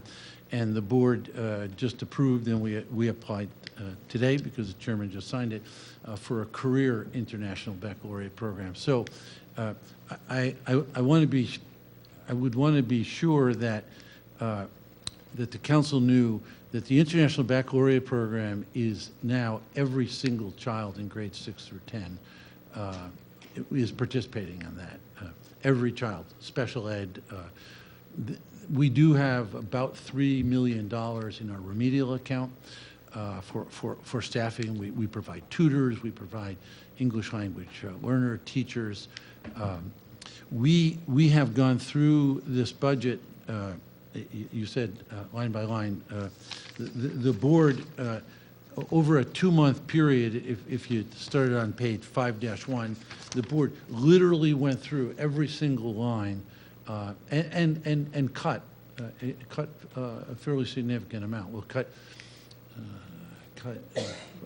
about half of what I cut about $1 million.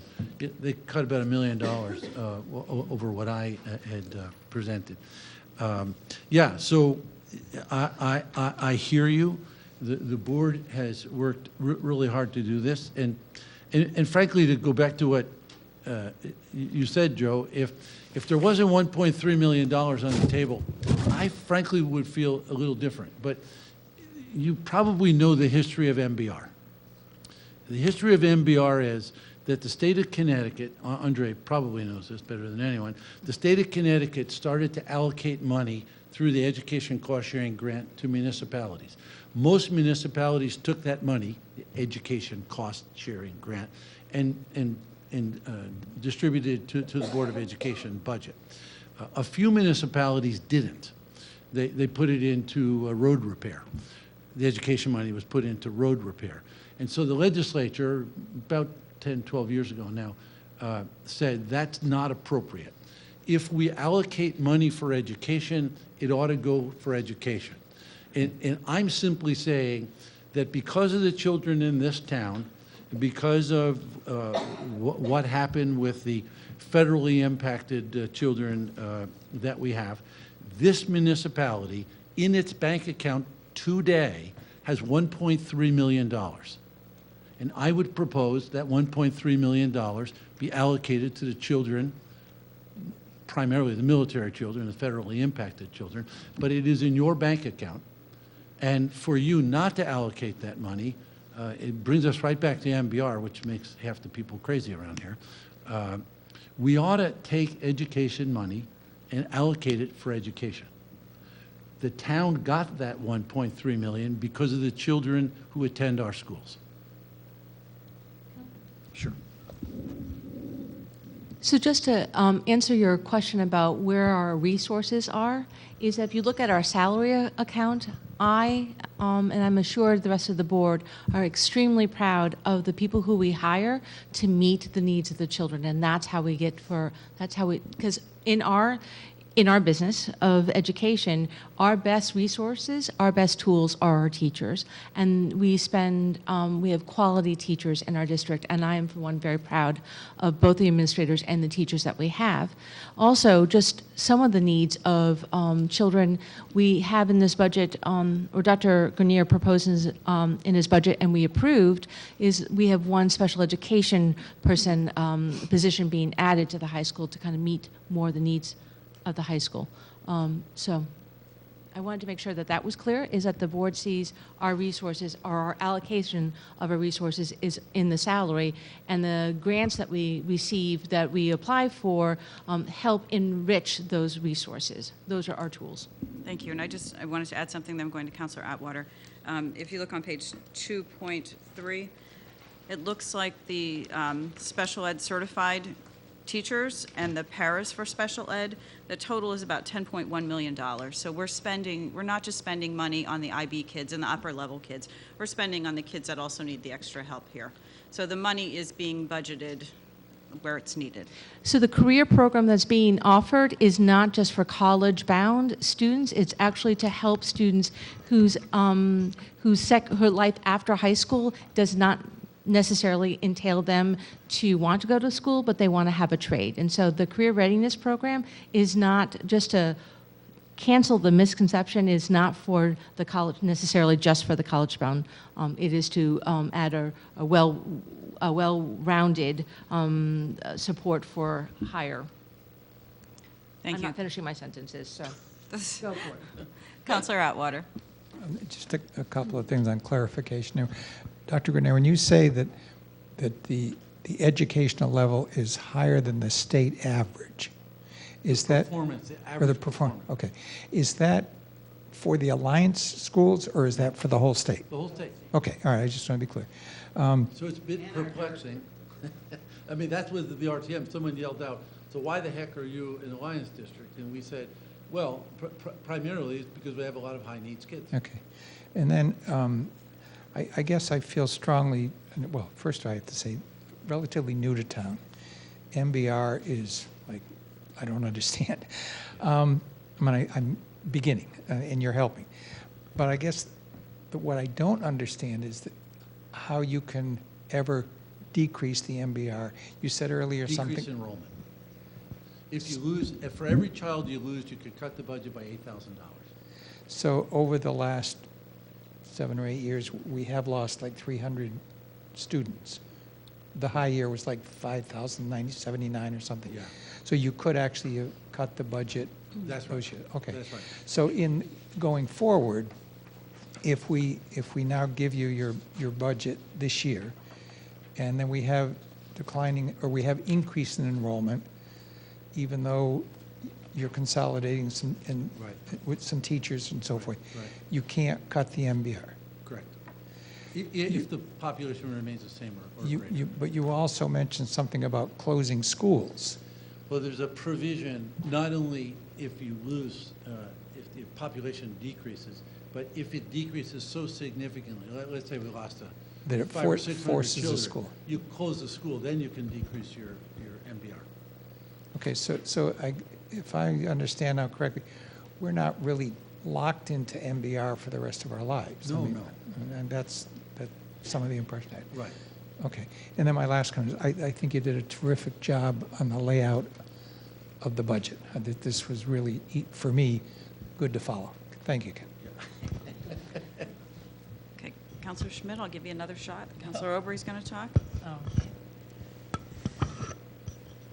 I'm very concerned if we lose the state aid that we have been getting, and as an alliance group, I don't think that we're making provisions for what could happen to us and how we can economize so that when that terrible moment happens, that we are prepared to meet the challenge that we're going to have without having to charge a tremendous amount to the taxpayers. Our rate will go way up for that. And somehow it doesn't seem as though we're really having any kind of consideration for that future possibility, which I think is very strong. Hopefully we become a school district that is well thought of, and I don't think it's well thought of now because it does get that funding. Well, my concern is that the plan is that we would just be zero for several more years to come, which is a plan, and it would erode the school system year by year by year. So the MBR would go down because people wouldn't come to our schools because they would see that the schools are not providing the services which are either educationally necessary or legally mandated. So I agree with you, and we've been talking about this for quite a while now. We need a plan, as all the communities in the state of Connecticut are dealing with it right now. But for me, the knee-jerk response is 4 years from now, we might have a significant financial issue to deal with. So what we're going to do is we're just going to go zero and basically disembowel the school system over that time. That doesn't seem, somewhere there's got to be a better plan than simply, I'm just going to close my eyes and pray to God that we're going to make a good, some sort of good move. I think the economy may change. I think this town, with some of the economic development that we're seeing, may change. If we get EB workers in here, the EB workers, that's what gives us the impact aid. It's not just military dependents, it's the children who, whether they live in Balfour Beatty or not. If we have more children who are going, whose parents work at EB or on base, that will increase the impact aid. So I think you're 100% right. We have to think about it, but I think it's a long-term plan. And if the long-term plan is just to close our eyes and go with zero, that seems very unwise to me. And I had another concern about S.P. Butler School. There seems to be an inordinately much larger percentage of children with disabilities at S.B. Butler and having different needs than the other schools. And I didn't know if it was because we had more classrooms available, so we were trying to put people together in one spot, or if that was truly that particular area has more children who are disabled. No. That building has 18 children who are served district-wide. They come from around the district, who have serious disabilities. So we have grouped them in with a group of highly trained teachers and lots of paraprofessionals. That program could easily move to, well, obviously it will move someplace soon, but there's a program there, and there's also another special ed program at Charles Barnum School, and a third one at Catherine Kolnowski. But so we have three district-wide programs. That's right. We have a medically fragile program at Mary Morrison. So the number of children is slightly higher than some of the other schools, but it's only because of that special population. And then it seemed strange that we were getting the 3-year-olds, but not the 4-year-olds for the preschool, pre-kindergarten. We're getting the preschool, but not the pre-kindergarten students. Well, I think we get 4-year-olds, right? I don't think we get birth to. We get 3-year-olds. Well, yeah, by law. Right. Yeah. Oh, if they're disabled, birth to 3. If they're identified as special education recipients, then yes, we have a preschool program for those children. Right. But it seemed like it was more 3-year-olds than 4-year-olds. That was strange. Well, wait a year. Right. No, I hope not. No, Thank you. I think it's just the population that's coming through. Right. All right, last wise guy comments. And Councilor Franco.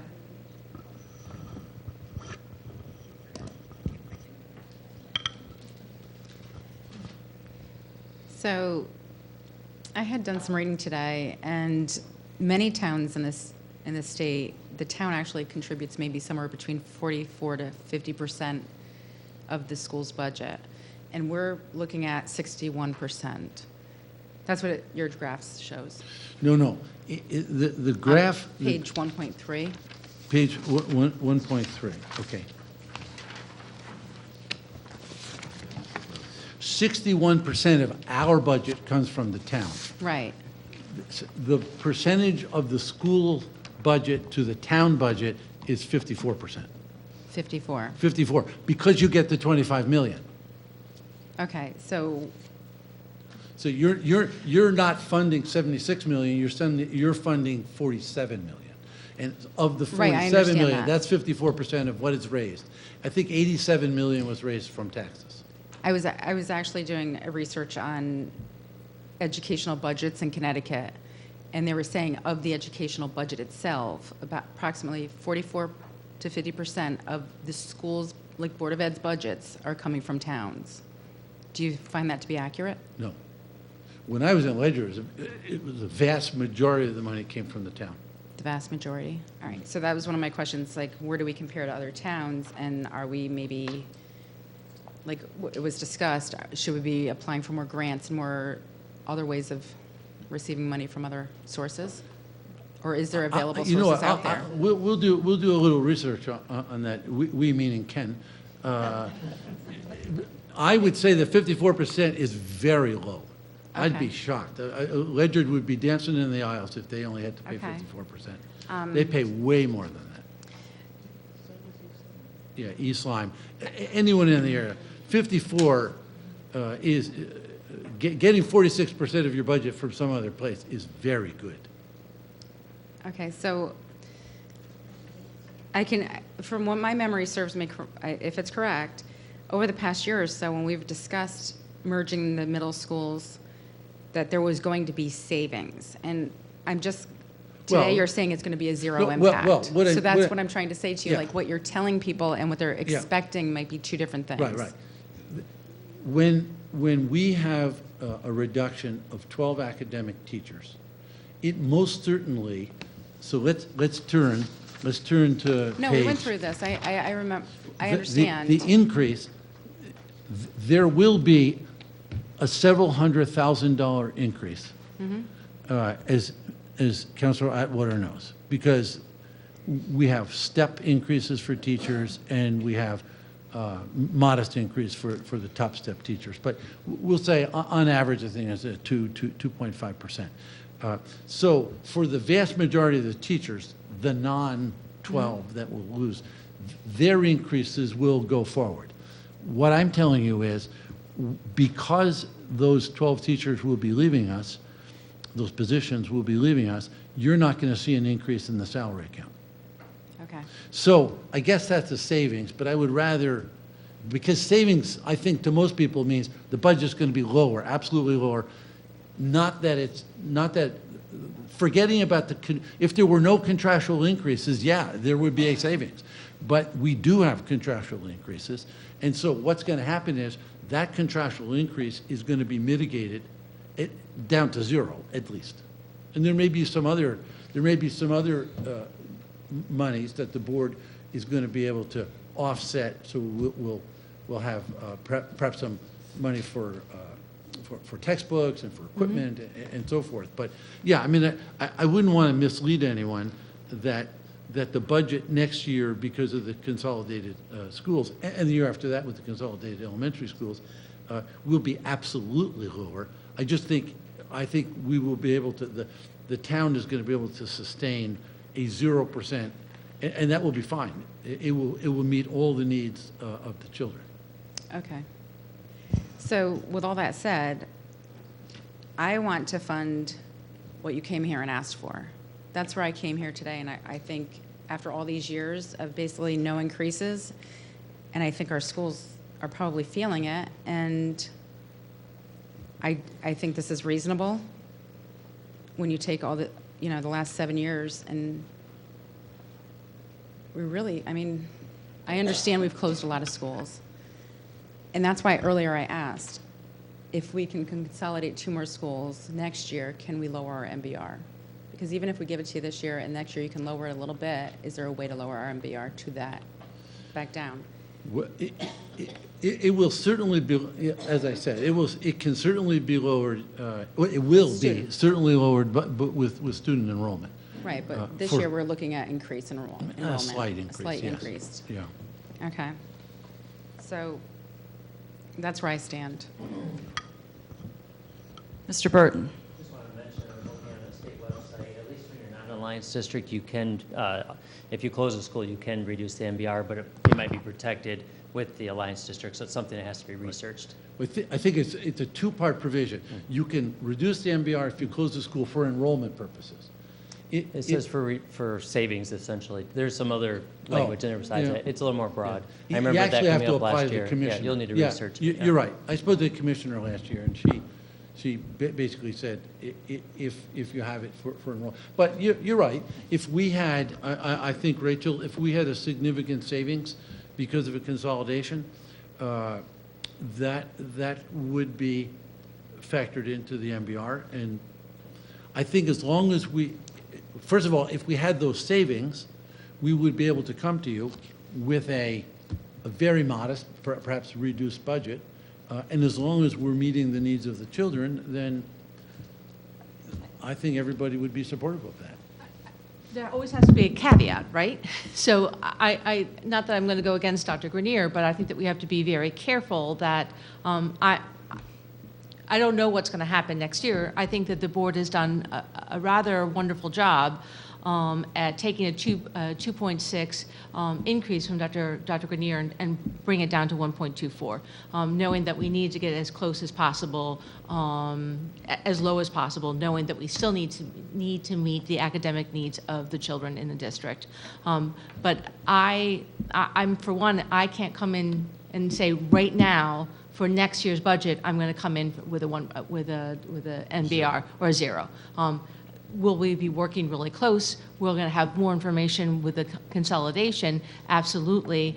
And I think, so that's my first part. My second part is, I think that is exactly why we moved away from the savings, because I think the board, when we were thinking about savings, we weren't necessarily thinking about that it was going to automatically lower. And so that's why we went to cost I can't even say the word, cost avoidance, so that we know that, and in a sense, there are some savings with cost avoidance because it's not immediately increased. So I think that there is, if you notice, there is a shift with the board in terms of we're saying cost avoidance and not saving, because we are trying to be clear that people shouldn't automatically expect that the board next year is going to come in with a decrease of a budget, lower than 0. I mean, so I just, in all fairness to Dr. Grenier, I just don't want to go on record saying that that's exactly what we're going to do, and that's what's been promised. Okay, so we are at 8 o'clock, so we've been at this for 2 hours. I'm not sure if you want to keep debating or if you want to do you want to take a 5-minute recess? Or you want to keep going? Do you want to, if you'd like, we can vote, we can continue discussing, we could recess. 5-minute recess. Okay, there's been a request for a 5-minute recess, so it's 8 o'clock, so we'll reconvene at 8:05, please. I thought for sure you'd jump on.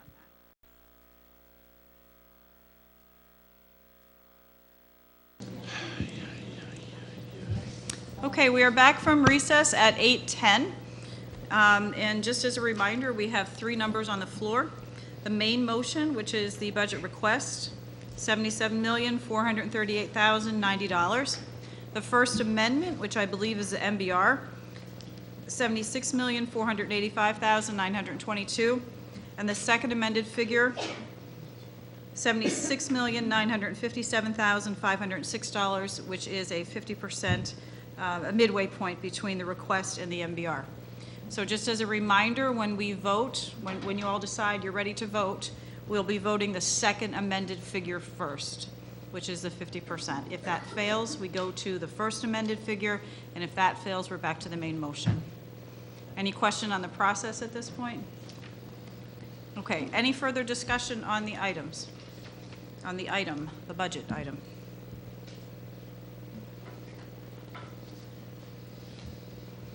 Not even one question while we're waiting for the round to come back? Well, I'd like to make a question only to assure that Leanne can get back in time to vote. Thank you. And I don't know what the question is. Supposedly I should read the Constitution of the United States or something, but I think it is important that we have a full complement to vote. What time do the Yukon women play Friday night? I don't know. Well, we need to think That's a about Lee that. White question, I believe. Do you know who are they playing? Do you know? They're playing Notre Dame. Oh, they're going to play Notre Dame? Yeah. That'll be an exciting game. Oh, it They play depends. Notre Dame, really? Yeah. Oh, tonight? Rita, I hit the wrong thing. Okay, all right, gave misinformation. All right, so No, she's we back. have, She's we back. have our almost full complement. We have 8 counselors this evening. Counselor Parker had to leave to go to work, but Counselor Schmidt arrived, so we're back to 8. Is there any further discussion? Can I have another question? Yes, Counselor Aubry. In trying to understand all these things, and I want to preface it by saying, I have the greatest respect for the job you've done. I'm not diminishing that in any way, and I hope you know that. And I do want good schools. But my question is now, you keep mentioning the 1.3 million that the town has in their account. Right. I assume that's things that were supposed to be coming to the town? That's No, over and we above? anticipated 3.2 million, and the impact aid came in at 4.5 million. So there was extra. It's extra. Okay. Well, it was unanticipated. It was, pardon me? Unanticipated. We Unintended. projected 3.2 million and it came in at 4. It already came in. So the town has in its bank account 1.3 million more than it thought it had 2 months ago. Okay. Is that reflected in the budget? No, because the money goes to you, not to us.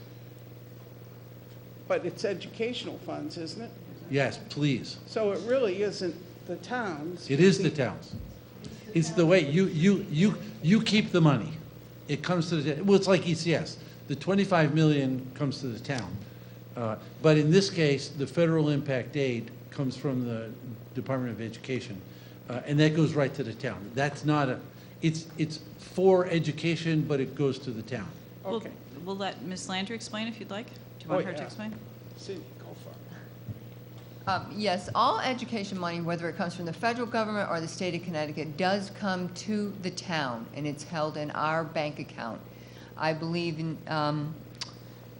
you can correct me, but I believe the only funds that boards of ed can actually hold in their own right are the lunch programs and student activity funds and maybe a donation account. I think there's a special ed. The IDEA account comes right to the board. Not the excess cost, but the IDEA. Well, several of your special ed accounts are also in the town's funds. Yeah. All of that money also comes to us. Right. So any money that's due the Board of Ed for education purposes does come to the town and is maintained in our records. And on the financing plan in the budget, you'll see 3.2 versus the 4.5 at the bottom of the page that shows the budget versus the estimate. That's the 1.3 that they're referring to for impact aid. Okay. Finish my question then. If that 1.3 goes to the education, which it should go to, that could adjust the number that we're working with tonight. Well, the 1.3 is already in the town's bank account.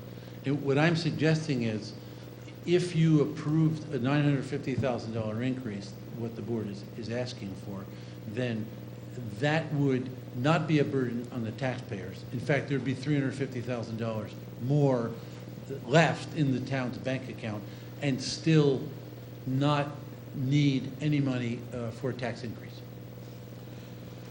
Mr. Burt wanted to jump in. Okay. The water's fine. I was just gonna mention, kind of depends on whether you consider education still or not, on which side of the fence you're on. I consider it sort of offsetting what we have to give in tax dollars, so it could be viewed either way. But that's what, we've already accounted, I've said we're getting somewhere around 3.4, 3.5 million extra this year. That's part of that. That's what's enabling us to do 1.5 million from fund balance to offset. So whether you say it's towards schools or the rest of the budget, it doesn't much matter, but it is already taken into account. So there's different ways you can view it. So, I don't know, Counselor O'Brien, did you want to continue, or should we go to Dr. Well, they're Bernard? probably going to say some more about it, so. well, I was just going to weigh in. I always think that there's one taxpayer, and the money that comes to the town, we are the town. These are our children. So I think there's a false dichotomy between, it doesn't make any difference where the money is coming from. This year, the town has revenues that will allow it to not have a tax increase, will allow it to fund a 1.24% increase to the board and not increase taxes a nickel. So I say that as a taxpayer. I say that as a Groton guy. That's if that money is transferred over to the school. Well, you already have the money, so now the question is, would you fund the budget at a 1.24% increase, which is what the board has requested? You already have the money to fund it. The question is, do you have the political will? Financially, it's not a financial question. I guess it's a political question, because you already have the 1.3 million in your pocket. We have Counselor Baumgartner and Counselor Franco. Well, I think we should, obviously we have some motions on the floor, but move the discussion to a more productive place. in terms of my really only two questions. One, I want to ensure that the funding is going towards those high-need schools as spelled out in our plan to the state as in terms of the, our Alliance district status. Yep. And two, I know we made the comment, or we collectively made some comments that we're not to touch some of the fixed costs, so obviously there'd be utilities, salaries, benefits, but I'm not so convinced that we can't, in large part because of the, some of the questions I had regarding creating those efficiencies and kind of economizing to scale with our IT infrastructure, with our finance, administration. We should look to getting onto the same platforms, utilizing the same IT infrastructure. I think it will be better in terms of sharing information, understanding information, and there's no reason why we shouldn't take those steps now as opposed to a few years down the road. If we're, the town is looking to increase our size of the budget in terms of IT, and the Board of Ed is looking to do the same. Have we taken every single step to identify as to whether or not we can make joint purchasing or not? And so if we can achieve those two things, I would support, obviously, a increase in funding for those high-need schools, but I would not be comfortable supporting an addition of funding for wants. And so, I'll leave it at that, but I saw the... So just wanted to let you know, Yep. I think it was about 4 years ago, prior to our to John joining us, there was a joint committee between the Board of Ed and Town Council where wow, I'll try the sentence one more time, where we were looking at efficiencies between the town and the Board of Ed, and I actually do believe that there has been some cost sharing that has happened with yeah, like financial software and stuff. But I would love for that committee to be resurrected, probably not at the exact moment, but that maybe once we get done with this cycle, and that also to revive some of the old documents so that we don't have to start from scratch, because that work was already started, and then I'm not quite sure life happened is a good way of answering why it didn't go any further. But I just wanted to let you know that that is something that has been worked on, and I would love to see it resurrected again to continue on that work. And just as I said earlier, that's something that the manager and the finance director are going to be working on. So I think it would probably work best if your finance people and the superintendent staff worked with Mr. Bird and Ms. Landry, and then they could figure out I don't what's disagree gonna with you, be but I just want to a let you great know that fit. there was some Yes. efforts being made to, And to do that. that's the kind of thing we want to see moving forward. I should speak for myself. That's what I would like to see moving forward. I just wanted to respond, if I could, to Andre's point. When I presented the budget the first week of January, we met every week for at least once a week, so about 8 times, and we went through it, and we cut $1 million from what I and essentially the principals had put together. So I've got all these notes of what we cut here, what we cut. So I want to assure you that the wants went out quite a while ago. To cut $1 million was difficult. But as you can see from the list, what's in there is Project O. We have the kids and we send them out on the environmental experiences. Our 4th grades go to the aquarium. Our 3rd grades go to the seaport. It's true, those things are still in the budget. But the board really felt that, and last year we really thought about cutting those. And I think everybody sort of grit their teeth this year and said, we really want that. We want that experience for all the children. And so there's built-in equity. And I'll just say one thing, and I really appreciate you mentioning it. When some of you met with Rick Kallenberg last week, I guess it was, the fellow that is helping us ensure our schools are socioeconomically diverse, he said to me at the end, and and it kind of, it shouldn't surprise me, but it did, because I've been living in this world. He said, I am stunned at the commitment that Groton has to equity. And I thought, because we've been working so hard for 5 years to develop two middle schools and make them one. And we're working really hard to make them one. It's not easy. And when those kids go to that middle school, in terms of equity, we're not going to wink, wink, have the West Side kids go to some classes and the Cutler kids go to other classes. They are going to be diversely blended together. We are committed to that equity. But it also is going to save money. And then we took these two elementary schools, the old middle schools, and we're going to turn them into two schools that will be socioeconomically diverse. And it just, like I said, I've been working so hard on this, and I've been focused. But when he said it, I said, yeah, we are, and I say we, I mean you. Actually, I hope to see you all on the 23rd of April when we go out there and break ground at the ceremony, and I hope to see the former council there, because we as a town, amazingly, passed the largest referendum in Connecticut state history, and we are committed to equity, and I assure you, Andre, we are putting Title I funds into the Title I schools. We are providing remedial services to the schools that need it the most. We have programs to ensure that these schools are equitable. And by equitable, I mean the needs are met. So if you have more than one child, some kids need different things. We are making sure kids get what they need. And this budget, partly thanks to the $1.3 million that the town has received, is achievable. And the revenue, you know, John and I always talk about revenue, because I live in a world of expenditures. In the last 3 or 4 years, I've heard people say, the taxes are going up by so-and-so, and I kept on thinking, but the budget is zero for me. That's expenditures. This year, we have a modest increase in our expenditures, but we have increased revenue. We, the town, has increased revenue.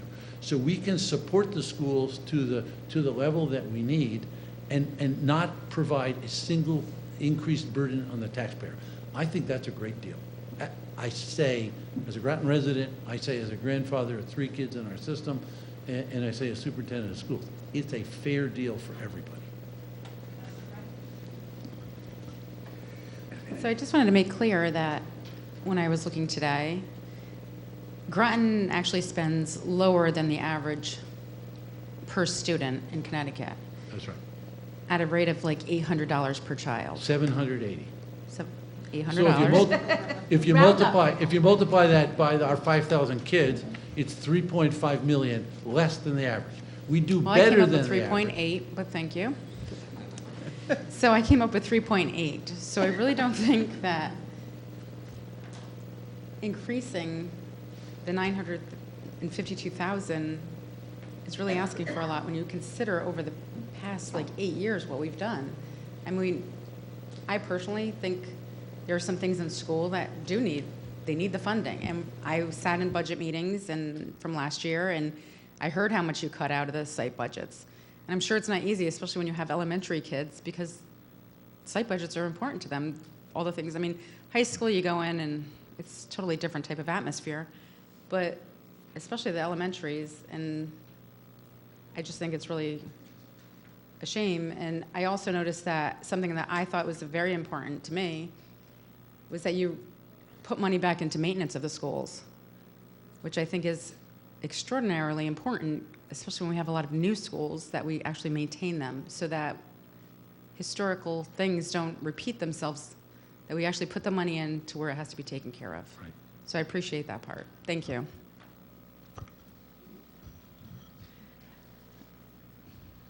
Around the table, anybody else want to speak? Okay. Looks like we're ready to vote. So we have, the second amended figure will be the first vote. And this is $76,957,506. We have 8 counselors. All those in favor, please raise your hand. Heed, Baumgardner, Schmidt. All those opposed, please raise your hand. Franco, Granatowski, Zepari, Aubrey, Atwater. The motion fails 3-5. We're back to the first amended motion.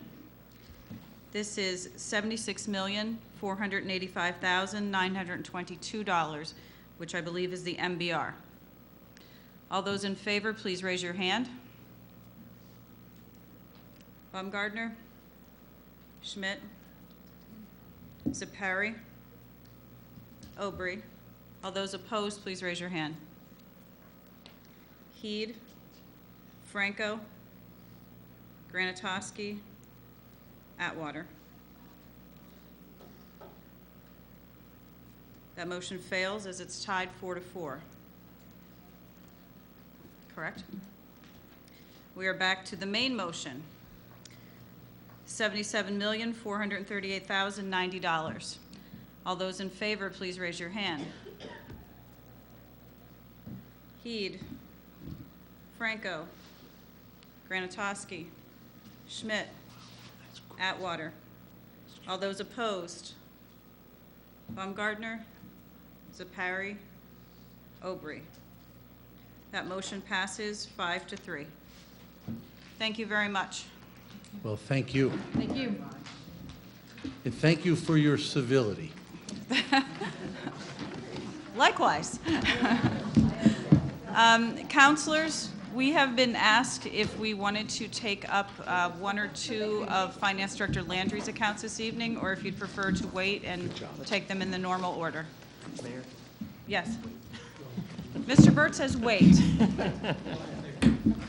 All right, so then, seeing no further business, I'll entertain a motion to adjourn. Oh, no.